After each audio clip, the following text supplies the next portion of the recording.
Ito na po yung ginawa kong kalan mga lodi. Ayan, tignan nyo mga lodi. Dito po ilalagay yung blower. Ayan. Tapos dito po ilalagay yung used oil. Papunta doon. Bale, hindi pa po siya tapos.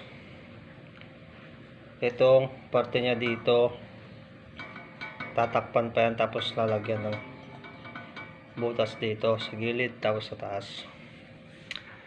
So ayan. O, ganyan. Konti lang po yung bakal na nagamit. Konti lang po yung bakal na nagamit mga lodi. So ayan, ganito po yung ginawa ko.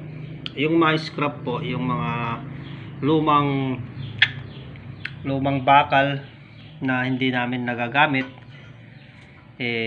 ito po yung ito na po yung mga lumang bakal. Ito po yung ginawa naming kalan. Ito po yung tubo, hindi po didos ito. 1/2 siguro. Hindi po didos, hindi po di 4, 2.5 siguro ito. Oo, 2.5 size niya po. Tapos ito 1/2 po yung size. Ito 1/2 din po ito. Ayan.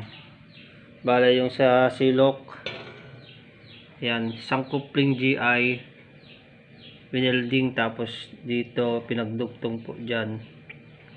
Wala pong GI elbow na ginamit. Ayan, so yan mga lodi.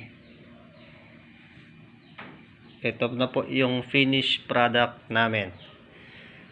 So paki-subscribe po ang aking channel.